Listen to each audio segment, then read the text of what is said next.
قبل ما نبدأ الفيديو يا عزيزي لازم ما نوقفش مقاطعة لأن قضيتنا مش ترند. ثانيا ما تخليش الفيديو يلهيك عن صلاتك لأن محدش هينفعك وقت الحساب. وتاكرو بيه بيخرج من الكهف وبيقرر تاكرو يعمل معسكر بالليل، وبيقول للبني دي أول مرة ليه يشوف العالم الخارجي. وهو بيجهز للمعسكر وبيلاحظ إن شنطته صندوق الأدوات بقت مرتبطة بشكل سحري بالبحيرة الجوفية اللي كانت في عرين فولسان، وده معناه إن عنده مصدر لا نهائي من مياه عنصر السحر الجوفية رتبة اس اس. بيظهر الوصف المية وبيقول إنها ضرورية لتربية تنين صغير وإنها صالحة للشرب لتاكرو. بيفرح جدا لأن ده هيضمن نمو بيه بشكل سليم. بيدي البيه يشرب منها وبيشرب هو كمان وبيلاقي طعمها زي المية الناعمة واللذيذة. بعدها تاكرو بيقرر يجرب حاجة جديدة وبيستخدم موسوعة اشتراها من عند جيروم صاحب المتجر في قرية تورمي. وبيعرف إن الأحجار السحرية غالية جدا وبيقرر يصنع واحدة بنفسه. وبيمسك حجر عادي وبيركز على التأثير لتدفئة الأشياء، وفجأة الحجر بيتحول لحجر سحري وبيكتشف إنه يقدر يصنع الأحجار السحرية بسهولة. تاكرو بيقرر يطبخ شوربة اللحمة وبيبي يشوفه وهو بياكل وبيطلب ياكل معاه. تاكرو بيخاف إنها ممكن تضره لكن بيدوله شوية بحذر، ولكن بيبي يتلسع في الأول لأنه سخن، ولكن بعد ما بيبرد بياكله وبيحبه جدا. تاكرو بيفرح جدا وبيقول هيكون ممل لو شريكي بياكل مية بس، أنا مبسوط إننا نقدر ناكل نفس الحاجات. وهما قاعدين تاكرو بيسأل بيه لو كان حاسس بالوحدة بعيد عن أبوه. بيبي يرد عليه بحركات بتفهم تاكرو إنه كويس طالما هو معاه. تاكرو بيتأثر جدا وبيقول إنك فعلا لطيف، وبيقرر يشوف حالة بيه وبيكتشف إنه بالرغم من صغره فهو من الرتبة بيه وعنده قدرات مرعبة زي فنون الروح لكل العناصر: نار، مية، رياح، رعد، ضوء، ظلام، وقدرة بركة التنين القديم والنصف الآخر لتاكرو والتطور لا نهائي. بالرغم من قوة بيه تاكرو بيحس بالمسؤولية وبيقول له حتى لو أنت أقوى مني ما ينفعش تعمل أي حاجة متهورة ماشي. بيضيف بخوف إنه لو حصل له حاجة بولسان هيعاقبه. وتاكرو بيبص عليه وبيفكر في أمنيته شريكة لطيفة وبيقول بالسخرية شريك من الزواحف. هو عمل كده قاصد صح؟ وده في إشارة للحكيم التاني اللي قبله. بيجي الصبح وتاكرو بيصحى وبيلاقي إن الغابة اللي كانت مخيفة وما فيهاش أي كائن حي امبارح بقت غابة عادية ومليانة حياة. بيستغرب إيه اللي اتغير طول الليل، لكن بيتجاهل الموضوع وبيعتبرها من الغاز العالم الآخر. وبيبدأ يجمع موارد من نور البسيه باستخدام سحر البحث. فجأة بيصدر صوت تحذير وتاكرو بيستخدم سحر البحث عشان يشوف الوحوش العدائية. وبيلاقي إن في وحوش بتقرب منهم وبيستنتج إن ريحته اللي كانت بتبعد الوحوش راحت بعد ما استخدم سحر التنظيف. لكنه بياخد الموضوع بإيجابية وبيقول إن صيد الوحوش ممكن يديله موارد قيمة. وأول وحش بيظهر هو صقر الصخور رتبة سي. تاكرو بيستخدم مسح وبيعرف إن لحمه غني وحلو وعمود الفقري ممكن يتعمل منه توابل.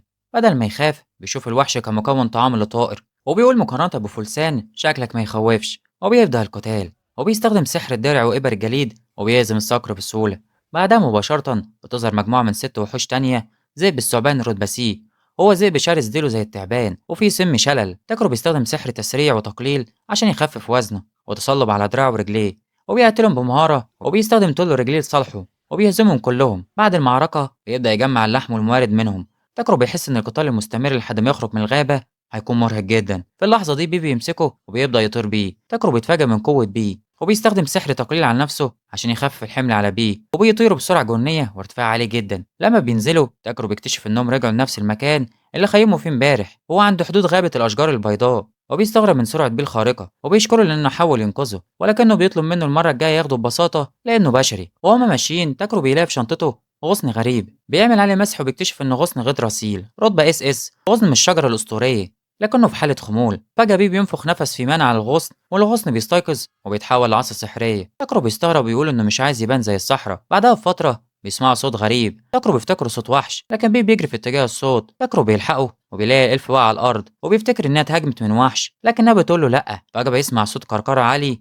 وبيكتشف إن ده صوت بطنها. الإلف بتقول له إنها ما كلتش من 3 أيام وتاكرو بيديلها مية وبعدين بيفتكر إن صاحبة الفندق ادته وجبة غدا للسفر. بيعرض عليها الأكل وهي بتاكله بسرعة وبتبدأ تصرخ من الفرح وبتقول له إن طعمه حلو قوي. أنا حاسة إن بطير من الفرحة من حلاوة الطعم. تاكرو بيسألها إزاي وصلت للحالة دي وهي قريبة من القرية، فبتقول له إنها كانت مستعجلة. لكن الحوار بياخد منحنى كوميدي لما تاكرو بيقول لها ريحتك وحشة. بيقول إنه كان متخيل إن ريحة الإلف زي نسيم الربيع لكن ريحتها زي السماد. الإلف بتتجنن وبتقول له إزاي يقول لها كده، وبتقول له إن ده طبيعي لأنها بتخيم بقالها أيام وتشكره على مساعدته وبتمشي وهي متعصبة. بعد ما بيودع الإلف تاكرو وبيه بيكملوا طريقهم وهما بيجمعوا موارد. بيلمحوا عربية من بعيد ولما بيقربوا بيكتشفوا إن الحصان اللي بيجراه هو نيوكرون يعني وحيد قرن. بيقابلوا عيلة مسافرة سيدة اسمها إليزا وأطفال هيونان وكاين وراجل اسمه برون. العيلة بتعرض على تاكرو يركب معاهم القرية تورمي. تاكرو بيتردد بسبب حجمه الكبير لكنهم بيرحبوا بيه. الأطفال بيحبوه على طول، وتاكرو بيلاحظ إن الأطفال بيميلوا ليه من ساعة ما جه العالم ده، وبيسألهم لو مش خايفين يكون من قطاع الطرق، فبيرد عليه إن معاهم أداة سحرية بتنبههم لو حد خطير قرب منهم. الأطفال بيسمعوا صوت بيه وبيطلبوا يشوفوه. تاكرو بيتردد في الأول لكنه بيعرف إن المغامرين ساعات بيربوا وحوش. بيطلع بيه والأطفال بينبهروا بلطافته. إلزا بتسأله لو كان فارس تنين لكنه بيقول لهم إنه لقى بيضة وفقسها. بينبهروا أكتر لأن ده شيء نادر جدا. بالليل بيخيموا مع بعض وتاكرو بيعرض يطبخ لهم العشاء كشكر ليهم. بيستخدم صندوق الأدوات بتاعه وبيطلع مكونات كتير وده بيبهرهم، وبيطبخ وجبة كبيرة وكله بيستمتع بيها جدا. بروم بيبدأ يعيط من التأثر وبيقول إنه بقاله أيام بياكل لحم مجفف بس، وإنه سعيد لما شاف الأطفال بياكلوا أكل لذيذ زي ده. وبطلنا بيحس لأول مرة من ساعة ما جه العالم ده إنه ضحك من قلبه بجد، وبيقارن ما بين الأكل لوحده في صمت وبين ليلة زي دي وسط ناس، وبيكتشف إن الليالي زي دي مش وحشة أبدا. وفي اليوم التاني وتاكرو بينظف الأدوات اللي بيستخدمها في جمع الموارد، إلزا بتشوفه وبتقول له الناس اللي بتهتم بأدواتها دايما شغلها كويس. تاكرو بيفتكر ان مهنة جمع الموارد دي ممكن تكون مناسبة ليه فعلا. بعد الفطار بيوصلوا لقرية تورمي. بعد ما بيودع العيلة، الحارس مارلو بيشرح لتاكرو ان بروم بيسافر في الشتاء للمناطق الدافية علشان يشتغل في النسيج، ورجعته للقرية معناها ان الربيع وصل. ويوضح ان حياتهم بتكون صعبة في الشتاء ومواردهم قليلة، وده بيفسر لتاكرو سبب بكاء برون على الاكل. تاكرو بيحس انه محظوظ بقدراته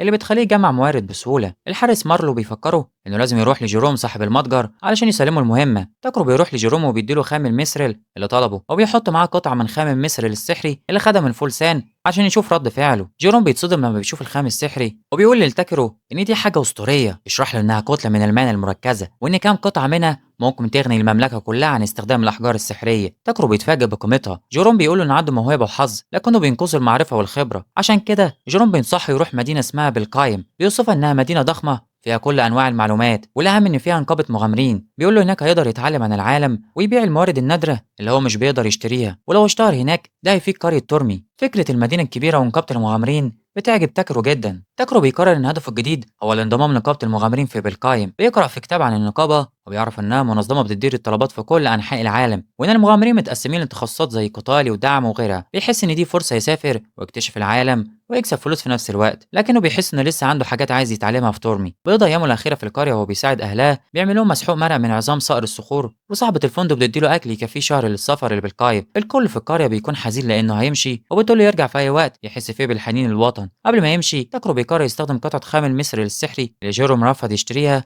عشان يعمل حاجة مفيدة للقرية. هو بيستخدم سحر الدمج وبيصنع أداة سحرية بيتخيل شكلها النهائي، وبيستخدم تعويذة اسمها فياس. بينجح في صنع الأداة وبيعمل عليها مسح وبيلاقي 100 فل و10. في يوم رحيله كل أهل القرية جم يودعوه. بيدي الأداة السحرية للحارس مارلو وبيقولوا إنها بتعمل حاجز حماية حوالين القرية وبتمنع أي حد عنده نية سيئة من الدخول. بيقول إن دي طريقة يشكرهم بيها. مارلو بيشكره وبيقول إنه دايما مرحب بيه. تاكرو بيرد عليه طبعا هرجع لان قرية تورمي هي بيتي دلوقتي. وهو ماشي جيروم بينادي عليه وبيكون واضح انه فهم ان تاكرو يستخدم الخام الاسطوري في صنع الحاجز، ولكن بيكون تاكرو فلسع قبل ما يوقفه.